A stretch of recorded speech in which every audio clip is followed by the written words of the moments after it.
prazer ter você conosco. A equipe FACEB te recebe com muito carinho neste evento. Eu sou a professora Lívia, coordenadora da extensão da FACEB, e tenho o prazer de estar ao meu lado hoje a professora Gláucia Loureiro. Ela vai nos trazer uma palestra muito interessante sobre religião e violência contra a mulher. Antes dessa palestra, eu quero passar alguns recados para você. Primeiro deles, a FACEB é a melhor instituição do Brasil em ensino graduação de teologia. Nós temos os cursos em EAD e presencial. Entre em contato conosco, será um prazer recebê-lo conosco. Também outro recado muito importante, a FACEB tem um grupo no Telegram e o nosso link está na bio, na descrição da bio do nosso perfil no Instagram. Acesse e vai ser um prazer recebê-lo lá também. Outro recado, essa nossa jornada teológica acontece hoje, dia 23 de setembro, também no dia 24 de setembro com uma entrevista e no dia 25 de setembro, no mesmo horário, às 19h30, com uma roda de conversa sobre esses temas muito interessantes. O último recado, antes de nós iniciarmos nossa palestra de hoje, é que a faculdade está preparando um curso 100% online de inglês com alfabetização em textos bíblicos. Esse curso está espetacular. Esteja atento e em breve nós teremos mais informações no nosso Instagram e nas nossas redes sociais. Será um prazer ter você conosco.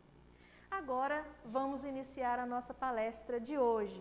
Tenho ao meu lado a professora Gláucia Loureiro de Paula, doutoranda em Ciências da Religião pela PUC, bolsista CAPES.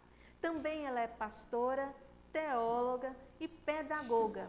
Além disso, ela é líder geral de mulheres do Ministério Fama. É uma pessoa muito especial e muito capacitada para falar para nós sobre este assunto. Hoje ela vai trabalhar sobre religião e violência contra a mulher.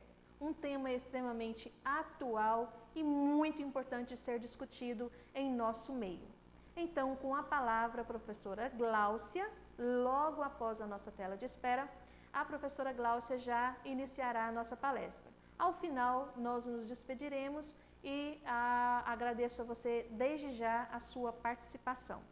Por favor, peço a você que nos marque com a hashtag FACEB. Será muito bom ter você conosco. Até logo.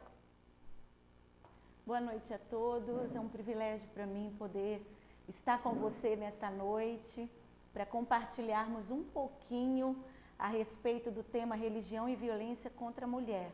Eu sou Gláucia, eu sou doutoranda, como já fui apresentada, pastora na Assembleia de Deus Ministério Fama, trabalho diretamente com o Departamento de Mulheres da nossa igreja. E hoje aqui convidada pela FACEB, eu quero cumprimentar o nosso diretor-geral, pastor Lucas, e cumprimentando o pastor Lucas, eu desejo estender as minhas saudações a todo o corpo docente dessa instituição muito especial para a minha vida, que faz parte da minha caminhada profissional, da minha caminhada enquanto acadêmica e da minha caminhada também, por que não dizer, no meu processo de crescimento, no estudo, no conhecimento. Temos muitas pessoas que nos ouvem hoje, que são, além dos acadêmicos do curso de teologia da FACEB, nós também temos os alunos do curso de obreiros da nossa instituição.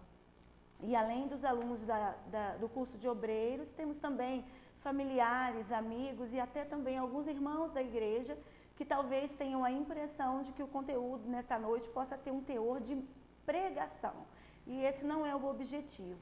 A proposta da instituição é trazer um debate, uma palestra, uma discussão a respeito dessa temática, tanto num olhar científico, a partir da concepção de vários autores que têm discutido sobre essa temática, quanto também a partir de um olhar bíblico, né? Qual é o enfoque bíblico a respeito deste assunto, qual é a visão bíblica, teológica e cristã a respeito desse tema. Bom, nós somos conscientes que o tema violência contra a mulher é um tema crescente na sociedade brasileira. Nós temos uma lei, né, chamada Lei Maria da Penha, que descreve essa conduta como criminosa e diretamente viola os direitos humanos e aniquila a identidade da mulher, a identidade de cada cidadã. A violência contra a mulher, ela se traduz, então, para nós, como uma das principais formas de violação dos direitos humanos, atingindo-as em seus direitos à vida, à saúde e à sua integridade física. Há um dado, uma pesquisa realizada que está disponível em várias plataformas, em especial plataformas que são de identificação a nível nacional a respeito, que em todo o mundo, pelo menos em cada 3 mulheres já foi espancada ou coagida ou agredida psicologicamente ou sofreu alguma outra forma de abuso durante a vida. E geralmente o agressor não é uma pessoa estranha, uma pessoa desvinculada do convívio dessa pessoa, mas geralmente um membro da sua própria casa, da sua própria família. Então, a violência contra as mulheres é o tipo mais disseminado de abuso de direitos humanos no mundo e talvez o menos reconhecido. Então, quando a gente olha esse contexto, a Lei Maria da Penha, a Lei número 11.340/06, no artigo 1º diz assim: para os efeitos dessa convenção, deve-se entender por violência contra a mulher qualquer ação ou conduta baseada no gênero que cause morte, dano ou sofrimento físico, sexual ou psicológico à mulher, tanto no âmbito público quanto no privado. Então, a gente percebe que a amplitude desse conceito de violência contra a mulher pressupõe qualquer prática que lhe cause prejuízos físicos, psicológicos, morais, patrimoniais, pelo simples fato de ser mulher. Qualquer atitude que resulte em danos a ela e no que diz respeito à sua condição de sujeito de direitos, qualquer tentativa de minimizar essa mulher, de silenciá-la, subordiná-la ou invisibilizá-la em quaisquer esferas da sociedade. E esse relato que eu acabei de citar aqui, essa citação foi feita pelo professor Jeová Rodrigues dos Santos, que é daqui da casa, numa de suas publicações do ano de 2014, que ele escreve um artigo sobre direitos humanos. Então, pensando sobre isso, qual será a abordagem de hoje à noite? Eu dividi essa temática em 3 partes específicas. O problema da violência contra a mulher, que é um drama atual, e eu pretendo fazer aqui uma breve abordagem sobre alguns debates e estudos da atualidade a respeito. O segundo ponto, a natureza da religião e sua função social. E o terceiro ponto, fazer também uma citação a alguns registros bíblicos sobre a violência contra a mulher, tanto no Antigo Testamento quanto no Novo Testamento, o que a Bíblia tem a falar a esse respeito. Então, nesse primeiro ponto, o problema da violência contra a mulher, um drama atual. A gente sabe que o problema da violência contra a mulher é um fato social alarmante na atualidade e que tem sido alvo de vários debates e discussões, de estudos e mobilizações dos mais diversificados grupos e setores da sociedade que batalham em defesa da mulher. Então, quando a gente percebe isso, a gente verifica então que essa violência contra a mulher, ela é dividida em 5 áreas. Essa violência, ela pode ser física, ela pode ser psicológica, que envolve humilhação, insulto, que a mulher é isolada, que ela é perseguida, que ela é ameaçada. A gente tem visto inúmeras reportagens ultimamente na TV, nos jornais, de mulheres que sofreram agressões desse nível e que tudo começou com uma perseguição, com uma ameaça psicológica, né? Então, além da violência física e violência psicológica, tem também a violência moral, quando ela sofre calúnia, injúria, difamação, e a violência sexual, que a mulher é agredida realmente, ela é pressionada, que ela é obrigada a ter práticas sexuais e que ela não gosta, ela se nega a usar alguma coisa que lhe é imposta pelo parceiro, ou então nega-se o direito de ter algum método contraceptivo. Isso tem muitos dados a respeito disso. E também o quinto ponto dessa violência contra a mulher que é registrado é a violência patrimonial ou econômica. Tem muitas mulheres que a gente teve acesso a questioná-las a respeito, que elas citaram literalmente fatos de mulheres que têm seus empregos, seus trabalhos e que elas não têm uma atitude voluntária de colocar para o seu marido ou o seu companheiro ou o seu parceiro a administração do seu dinheiro, mas em muitos casos elas têm que fazer isso como um ato de obrigatoriedade. Encontramos na nossa pesquisa mulheres que se sentem à vontade e que têm um acordo com o seu marido, com o contexto familiar, de ter alguém que administra aquelas finanças, mas ela tem uma conta conjunta, divide as despesas, controla junto. Mas existe aí uma violência patrimonial de companheiros que realmente exigem dessa mulher de forma agressiva, violenta, como uma imposição de que ele tenha domínio sobre todo o patrimônio daquela mulher que tem o seu emprego próprio. Então, essas 5 áreas são as áreas que são mais destacadas, como as áreas que são colocadas como problemáticas nessa questão da violência contra a mulher, a violência física, psicológica, sexual, moral e patrimonial. Então, olhando nesse contexto, a gente percebe que no Brasil, o número de mulheres mortas por causas externas teve um aumento considerável. Eu tenho aqui um dado que não está dentro deste ano de 2020, mas é um comparativo do ano de 2015 a 2015, né? Por exemplo, em 2005, esse aumento aí foi de 3.887 mulheres mortas no Brasil, e em 2015 teve um aumento alarmante para 4.621 mulheres assassinadas, apontando um aumento de 18,7% durante esse decênio que foi estudado. Então, assim, a taxa de mulheres assassinadas no nosso país, ela varia de 4,1% no ano de 2005 para 4,4% no ano de 2015, apresentando assim essa variação de 7,3%, mesmo com tantos programas de proteção à mulher, de defesa dos direitos da mulher. Então, olhando nesse prisma, segundo o Atlas da Violência contra a Mulher, aqui no estado de Goiás, reflete em suas estatísticas os dados nacionais, já que no ano de 2005, só aqui no estado de Goiás, 133 mulheres foram assassinadas, e em 2015, que é o decênio que nós colocamos na nossa pesquisa, as vítimas aumentaram para 255 mulheres assassinadas, o que representa um aumento de 91,7% de mulheres que foram assassinadas. Então, nesse contexto, a gente percebe que essa questão do feminicídio, que é como o assassinato contra a mulher é chamado, é denominado, ele vem aumentando exponencialmente em nosso país. E ele ocupa o 5º lugar no mundo em números absolutos dessa forma de violência. A cada 2 horas, uma mulher é morta no Brasil.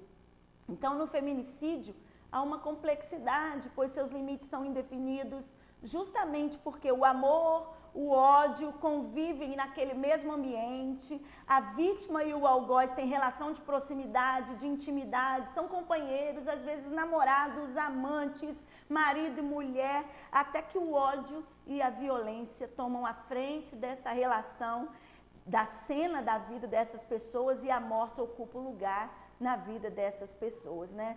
Isso, infelizmente. Então, qual é a problemática que a gente precisa refletir hoje? Né? Com base, então, nesses dados evidenciados que nós citamos, questiona-se para nós hoje aqui o que provoca a violência contra as mulheres, como ela é tratada, como é tratada essa questão da violência contra a mulher dentro do contexto religioso. Quando eu falo contexto religioso, eu não me refiro apenas a igrejas evangélicas, mas religiões no sentido globalizado. Quando a gente faz uma discussão de nível acadêmico, a gente não se limita apenas a um contexto de igreja, mas todas as religiões em si, né? Então, a participação das instituições religiosas na manutenção dessa violência e também na superação das relações de violência é uma coisa para a gente pensar, é uma pergunta que eu faço para você hoje.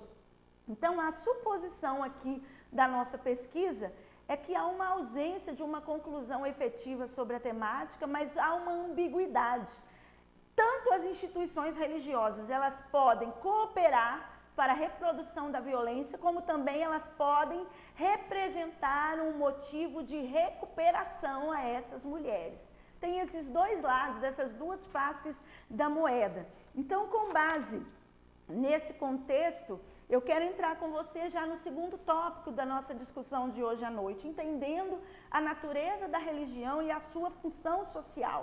Né? Segundo Santos, ele nos fala que nos relatos da história, religião e sociedade sempre nutriram estreita relação. A sociedade sempre esteve relacionada com a religião.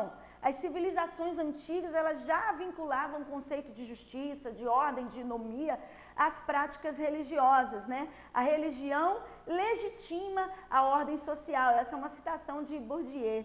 Então, quando nós olhamos ainda esse contexto, tem um outro teórico das ciências da religião, chamado Berger, que ele analisa a relação entre sociedade e religião. Ele estabelece a premissa de que a sociedade humana é um empreendimento de construção do mundo e que a religião ocupa um lugar de destaque nesse empreendimento. E concordando aí com essa ideia de Berger, nós temos também, né, essa citação feita pelo autor Santos. Então, no que tange a violência contra a mulher, a busca da religião aqui nesse contexto, ela vem retratar um contexto que se revela uma falta de sentido para a vida, que se caracteriza por uma busca desenfreada por um lugar no ser. Busca-se o amor, o desejo, a bondade, a fé, a comunicação com o transcendente, com o sobrenatural. Então, subentende-se que a participação direta da religião nesse contexto para a mulher é que ela vê a religião como algo, uma busca de um socorro, de uma saída para essas angústias e esses sofrimentos que ela vai vivenciando. Né? Então, quando a gente olha aí nesse contexto, nós percebemos esses detalhes. Então, o terceiro ponto já da nossa palestra faz a seguinte colocação: a religião e o cuidado com a vida das mulheres. Entendendo então esses conceitos que foram previamente citados pelos autores que foram nominados aqui, eu quero trazer para você então essa reflexão. A religião, ela está popularmente associada com a busca pela paz, com o bem comum da humanidade, com o amor, com a proteção daqueles e daquelas menos favorecidos. Isso não é exclusividade das mulheres. A palestra de hoje tem um enfoque a mulheres, mas quando a gente também faz pesquisa sobre violência masculina, ela também existe. Ela também é real, não é uma exclusividade das mulheres. Há também dados muito elevados de homens que também sofrem violência. Então, nesse contexto aqui, as religiões, elas adquirem, né, uma grande importância como promotoras de ações que valorizam a vida e enaltece a singularidade de cada indivíduo nesse contexto, sublimando virtudes e atitudes como gentileza, perdão, compaixão, caridade e solidariedade. Quando esta noção de religião ela é compreendida em nível planetário ou num nível mais amplo, despidas de véus ou visões egocêntricas, olhando só para você mesmo, para suas próprias necessidades e principalmente para as necessidades de poder, de domínio, de controle, né? Então a violência ela cessará e dará lugar à paz. Essa é uma citação de um autor chamado Kiefer. Então, tem um outro autor chamado Silva, professor Valmor da Silva, que por acaso é o meu orientador de tese no meu doutorado. Ele faz uma citação em um dos seus artigos de 2015, e ele faz a seguinte citação: as religiões existem, de certa maneira, para dar sentido à existência humana. Vou repetir. As religiões existem, de certa maneira, para dar sentido à existência humana. O que isso quer dizer? Todas indistintamente, elas trazem uma oferta de salvação, buscando trazer ao ser humano a construção de um sentido para a vida. E a preocupação com a vida, ela é central em todas as religiões. E de acordo com a Declaração Universal dos Direitos Humanos, o artigo 3º diz assim: toda pessoa, homem ou mulher, tem direito à vida, à liberdade e à segurança pessoal. Trata-se da construção de um mundo em que todos, independente de raça, sexo, religião, tenha direito de viver uma vida humana em sua plenitude. Então, quando a gente olha esse contexto, o contexto histórico, né? Além dessas observações de vários autores da atualidade, a gente tem também alguns autores que trazem um dado histórico, dizendo o autor Tavares, do ano de 2016, um dos seus textos, que o Egito, por exemplo, tratava as mulheres melhor do que qualquer outra civilização do mundo antigo. Os egípcios acreditavam que a alegria e a felicidade eram os objetivos legítimos da vida, da casa e da família, e considerava a maior fonte de paz e alegria a mulher. Já no judaísmo, a vida é encarada como um dom sagrado. A violência contra as mulheres era vista pela Torá, que são os 5 livros de Moisés, como um grave pecado, conforme Êxodo 21:22, que destaca a punição de morte a homens que ferissem uma mulher. Essa citação é de Kruzman. Então, quando a gente olha nesse contexto, no cristianismo, os evangelhos nos mostram e narram a preocupação total com a saúde das pessoas. O próprio Jesus, lá em João 10:10, ele diz assim: eu vim para que tenham vida e a tenham em abundância. Aqui a gente vê uma biofilia, um amor à vida. Essa era a preocupação central de Jesus e essa é a premissa principal do cristianismo: vida e vida abundante. Então, uma palavra e uma citação bíblica completamente contrária ao contexto de violência e morte. Então, a violência contra a mulher, ela é radicalmente rejeitada no cristianismo. E diante dessa realidade sombria, a teologia cristã, ela se apresenta com um diferencial narrado na Bíblia, em que Jesus, ele aparece como aquele que salvou a vida de uma mulher adúltera que ia ser apedrejada por vários homens religiosos. E nós vamos comentar sobre isso daqui a pouquinho. Então, o meu terceiro tópico, ponto 1, eu quero tratar agora sobre, então, alguns registros bíblicos sobre violência contra a mulher no Antigo e no Novo Testamento. Será que a Bíblia tem algo a respeito disso? Tem.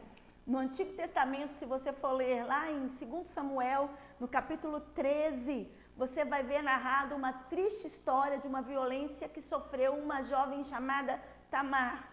Como nós citamos aqui na introdução da nossa discussão, a maioria dos casos, o maior percentual de casos de violência estão sempre vinculadas a pessoas de relacionamentos próximos, de gente dentro da nossa própria casa, da própria casa da vítima, da família da vítima. E aqui no caso de Tamar, foi o seu próprio irmão.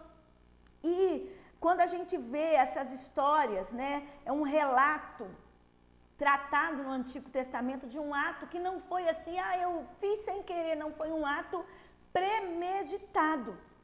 O irmão de Tamar planejou como ele faria para violentar a própria irmã. Isso está retratado no Antigo Testamento. Mas tem 2 fatores aqui muito pertinentes da história de Tamar que eu quero chamar a sua atenção, que está registrado no Antigo Testamento, que são muito intrigantes. O primeiro fator é o fato de que ela era uma princesa. Sendo uma princesa, ela era filha do rei, neste caso do rei Davi. Então, subentende-se que uma pessoa desse patamar, uma princesa, tinha determinado tipo de proteção, então, logicamente, poderia estar imune dessa situação, que muitas pessoas na sociedade, infelizmente, tendem a associar os fatos de violência doméstica apenas de pessoas da sociedade de baixa renda, e isso não é um fato. Aqui está uma evidência que uma menina que vivia dentro de um palácio também estava sujeita a isso. Então, a violência, ela não escolhe classe social. Ela atinge qualquer pessoa que seja vulnerável a um agressor, que esteja vulnerável a essa pessoa. Então, O fato de Tamar ser abastada e de família nobre não a impediu de ser estuprada pelo seu meio-irmão. Segunda coisa que me chama a atenção aqui na história de Tamar, por mais que tenha sido algo extremamente constrangedor para ela, humilhante naquela época, porque a cultura da época dizia que as virgens que perdessem a sua virgindade nesse nível, elas deveriam vestir traje de pano de saco, rasgar as suas vestes e se colocar em posição de humilhação. Mesmo com tudo isso, que são as consequências da dor que ela sofreu, ela não se calou. E isso é um ponto importante para quem sofre uma violência doméstica, uma violência física, uma violência psicológica ou patrimonial. Tamar não se calou perante a violência que ela sofrera. Logo depois do trágico ocorrido, ela se expressou a sua humilhação, a sua vergonha, ela falou. E isso é um dado importante, que é um fato grave, que muitas mulheres que sofrem violência, elas escolhem o silêncio e aquela coisa torna-se um círculo, ela vai se repetindo. Então, segundo Samuel 13:19 diz assim: Tamar pôs cinza na cabeça, rasgou a túnica longa que estava usando e se pôs a caminho com as mãos sobre a cabeça e chorando em alta voz. Era vergonhoso? Era triste, era algo que promovia dores psicológicas extremas, com certeza. Mas ela tomou a atitude certa, não silenciar diante de um ato de violência. Ela teve um ato corajoso de visibilizar a sua dor em busca de justiça e em busca de ajuda. E o Novo Testamento? O que o Novo Testamento tem a nos falar a respeito da violência contra a mulher? Não poderíamos deixar de citar o texto mais evidenciado, discutido e debatido em todas as cadeiras de teologia, de ciências da religião e em várias outras cadeiras de psicologia, por que não dizer, que trata dessa questão diretamente, mas o texto que está lá em João 8, que fala sobre a história da mulher adúltera. Mas antes eu quero trazer a sua memória que quando nós olhamos o Novo Testamento, nós percebemos que Jesus, em sua prática e em seu discurso, nunca coube atos e dizeres violentos ou de apologia ou defesa à violência. O discurso de Jesus, a linguagem de Jesus em todo o Novo Testamento, ele sempre caminha para uma mensagem de não violência. E esse é um dos pilares da mensagem do cristianismo, da mensagem de Cristo, de não violência. Seja contra a mulher, seja contra a criança, seja contra homem, contra qualquer pessoa. Jesus nunca compactuou com atos de violência. Marcos 12, 28-29 nos traz aí a reflexão de um versículo que fala: amar a Deus sobre todas as coisas e ao próximo como a ti mesmo. São ensinamentos do cristianismo a nós. Outro ensinamento muito marcante da Bíblia Sagrada no Novo Testamento foi ensinado por Jesus: amem seus inimigos. Ora, se o próprio Cristo, se o próprio Jesus, que é conhecido por nós como príncipe da paz, ele não se manteve calado diante de nenhuma forma de violência, eu te faço uma pergunta e me faço uma pergunta. Por que nós, seus discípulos, declarados cristãos, nos calaríamos a respeito desse tema? Talvez alguém que nos ouça hoje possa até não concordar com muitas citações que eu já fiz aqui. Mas eu quero chamar a sua atenção a isso. Cristo não se calou diante de atos de violência, diante de uma situação de violência, que é a história dessa mulher que foi pega em adultério, e a lei da época dizia o seguinte: a mulher pega em adultério, ela deveria ser levada para a praça pública, colocada diante de várias pessoas e apedrejada até a morte. Jesus, diante desse fato, ele não se calou. Tanto não se calou como se posicionou ao lado da vítima. Quando os judeus trouxeram a ela uma mulher, a ele, a Jesus, uma mulher pega em adultério, a fim de que ela fosse apedrejada, como constava na lei, como dizia a lei, Cristo questiona esses homens dentro da própria lei. A começar pela hipocrisia do cumprimento dessa lei, já que a mulher foi trazida sozinha. E nesse contexto eu te chamo a atenção, se ela cometeu adultério, certamente não foi sozinha. Tinha um outro culpado, mas só ela foi trazida.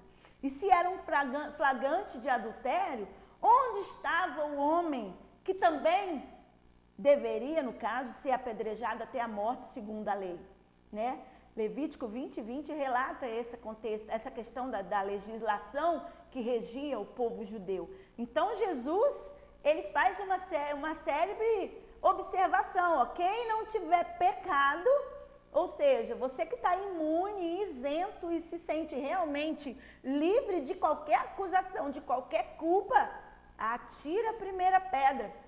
E a gente sabe que a história continua mostrando que as pessoas foram se afastando gradativamente até que Jesus permanece sozinho com a mulher adúltera. E ele então faz a opção, que é a opção de Cristo sempre por aqueles que se arrependem dos atos que cometem, ele faz a opção do perdão. No entanto, o mestre resolveu a questão da lei, seja para homem ou para mulher, Jesus sempre estava do lado da justiça, confrontando os julgadores com seus próprios pecados, convidando aquele que não tivesse pecado a atirar a primeira pedra. O que Jesus fez então? Ele perdoa. Mas o que Jesus faz aqui, essencialmente, juridicamente, foi executar justiça em favor daquela mulher que tinha sido pega em adultério e seria violentada através do apedrejamento. Então, o reino de justiça que foi inaugurado em Cristo, ele pressupõe que ele mesmo se posicionaria diante de uma injustiça como aquela, mudando o alvo do julgamento e direcionando a luz da lei sobre os julgadores. Quando a gente fala sobre lei, a gente precisa se ver refletido nela. Então, levando-os a julgarem a si mesmos segundo a luz da lei. Então, fica claro nesse contexto que a posição de Cristo frente à violência é sempre tomar partido pela justiça. Então, a maneira como Jesus trata o caso da mulher adúltera no registro do Evangelho de João serve de exemplo de discurso religioso como instrumento que vem libertar as pessoas e não como um mecanismo de acusação, de alienação e de legitimação do status quo religioso e social de sua época. Essa é uma citação de Santos, do ano de 2011. Jesus se deixou tocar por uma mulher considerada impura e, em lugar de rejeitá-la, ele trouxe a ela a cura. E Jesus não se prendeu a simples aspectos da lei vigente, matar ou absolver uma mulher. Jesus assumiu uma atitude a favor da vida. Vou repetir, Jesus assume uma atitude a favor da vida. Então, nessa visão do Novo Testamento, o cristianismo convida a participação na missão divina de justiça, de paz e respeito a todas as pessoas e a procurar vida abundante a toda a humanidade. Como citamos aqui no início desse ponto, eu vim para que tenham vida e vida abundante. Então, no texto sagrado, a Bíblia, em Gálatas 3:28, destaca a relação entre homem e mulher com os mesmos direitos. Nisto não há judeu nem grego, não há servo nem livre, macho ou fêmea, pois todos vós são um em Cristo Jesus. Então, negar essa igualdade entre as pessoas diante de Cristo é alienar várias formas de injustiça. É uma citação de Borsato, do ano de 2011. Homem e mulher têm o direito inalienável de estar em comunidade e nela participar, tendo a responsabilidade de agir, promovendo o respeito e a igualdade. Então, hoje, as religiões, o cristianismo, se vê confrontado com um desafio de, na situação de uma vasta escalada de ações de violência contra a mulher, restaurar e reforçar o discurso, o preceito da não violência.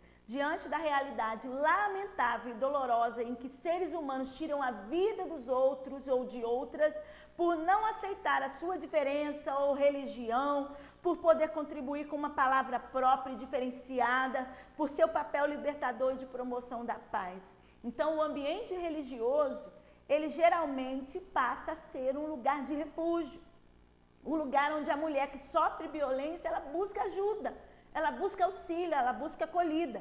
Quando uma mulher busca auxílio na religião, ela sente o seu sofrimento diminuído, reduzido. Então, eu te faço uma pergunta, já nos aproximando da conclusão dessa nossa discussão. De que forma nós estamos agindo e atuando em nossa sociedade, a fim de que dados sobre a violência contra a mulher reduzam, diminuam?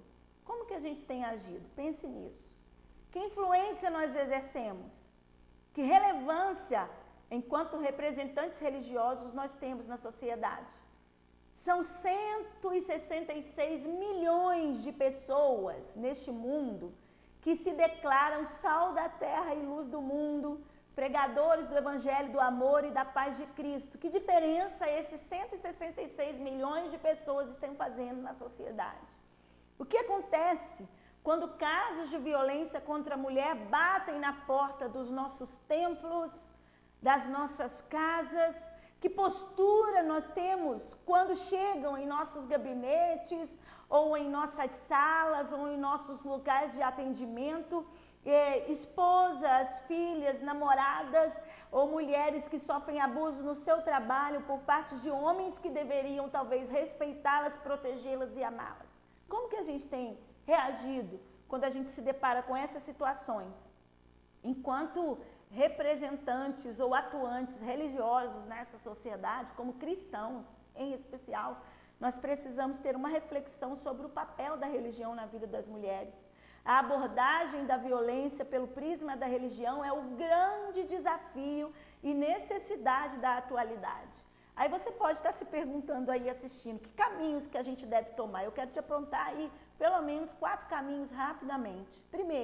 Primeira atitude que nós precisamos tomar enquanto representantes religiosos e cristãos é a atitude a ser tomada para nos tornarmos relevantes no combate à violência contra a mulher, é justamente não fazer vista grossa diante dessa violência. Não ignore essa verdade. É um fato real. Está estampado nos jornais, nos noticiários e em redes sociais essa verdade. Não ignore essa verdade. Segundo ponto, paralelo à ação de não ignorar, denuncie. Diz que 180. Decore esse número. Ah, mas a gente tem um jeitinho de resolver aqui e acolá. Não. Problemas de violência são casos de polícia e precisam ser denunciados. Terceiro ponto, inserir esse tema de mulheres que sofrem violência no contexto religioso, em palestras de igreja, em debates em pequenos grupos. É indispensável essa discussão. E não é difícil fazê-lo. Você tem vários caminhos para realizar esse tipo de debate. Que nesses debates não sejam somente para as mulheres ouvirem, mas que homens ouçam. E quando for tratar de um caso de violência contra os homens, que mulheres ouçam. Mas que ambas as partes participam da importância do debate dessa temática. E por fim, esse é o nosso chamado hoje. A relevância da Igreja de Cristo reside aí, reside nesse ponto. Cuidar das pessoas como se Cristo estivesse cuidando.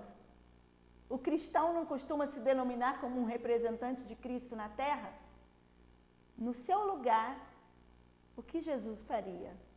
Então procure fazer dessa forma. Ele se calaria? Ele faria vista grossa? Ele não denunciaria? Pelo contrário, ele não deixaria de olhar a pessoa violentada e ele não se calaria diante desse fato. Assim eu pergunto a você, pergunta crucial: violência contra a mulher é pecado? Te respondo categoricamente, sem medo de errar. Sim, violência contra a mulher é pecado. Violência contra qualquer ser humano é pecado. Não há quem possa defender biblicamente que um homem que bate em sua esposa, que pratica atos sexuais contra a vontade de uma mulher, ou que a violenta por meio de palavras com assédio moral, psicológico, não esteja praticando o pecado. Não há na Bíblia qualquer texto bíblico, qualquer versículo que te dê essa justificativa de que você tenha direito a isso. Então, de acordo com Gênesis 1:27, nós vemos lá que Deus nos criou à sua imagem e semelhança. E o texto diz, macho e fêmea os criou. Então, criou o homem e a mulher, a imagem e semelhança de Deus. Então, é desta forma que ambos devem ser tratados, como imagem e semelhança de Deus. Assim, quando uma mulher é tratada violentamente por seu marido ou por qualquer outro homem, por irmão ou pessoa que trabalha junto, qualquer ser do sexo masculino, esse homem está violentando a imagem e semelhança de Deus. Basta. Então, a violência contra a mulher é um entrave ao gozo, ao desfrute dos direitos humanos que tem como premissa a primazia da pessoa humana, resguardando seus direitos fundamentais. Os direitos humanos, bem como a Lei Maria da Penha, tornam possível a mulher ocupar seu espaço social, que é seu direito, tornando-se sujeito da sua própria história. Então, para concluir, é preciso uma reflexão sobre o papel da religião na vida das mulheres.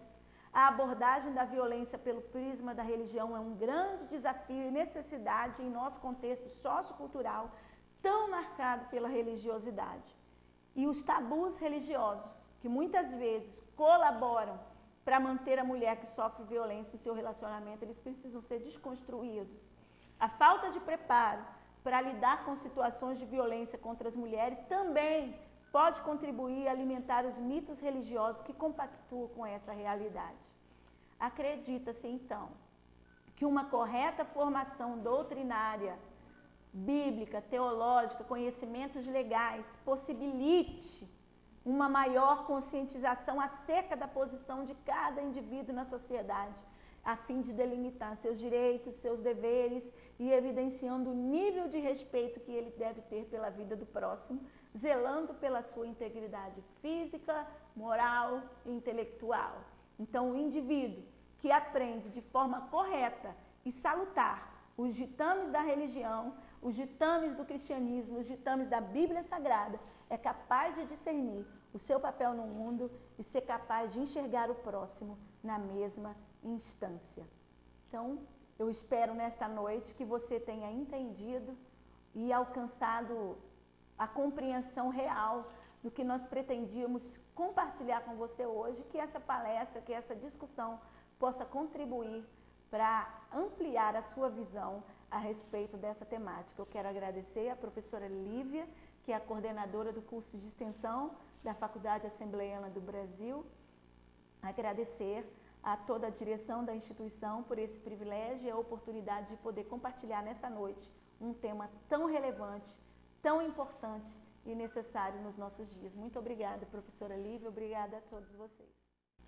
Ok, muito obrigada a você que nos acompanhou até aqui. Foi muito bom estarmos juntos. Tenho certeza que você aprendeu, assim como eu aprendi bastante com a nossa professora Gláucia Loureiro. Agradeço muito a você, Gláucia, pela presença, por ter aceitado o nosso convite, pelo carinho e por ter nos dado essa aula tão importante. Aprendi bastante e penso que esse é um tema muito relevante nos dias atuais. A você, líder, que ouviu essa mensagem, tome como exemplo as sugestões que a professora nos passou. Primeiro ponto, não se cale diante de uma violência. Segundo ponto, denuncie. Terceiro ponto, faça sua igreja ser relevante neste sentido. É muito bom ter você por aqui e eu quero convidar você a estar conosco amanhã. Nós teremos uma entrevista com uma psicóloga, Gleice, que vai nos falar sobre a comunicação não violenta para líderes. Será um momento muito interessante. Eu aguardo você amanhã, neste mesmo Instagram, neste mesmo canal, às 19h30. Até lá, tenha um bom descanso, aguardo você.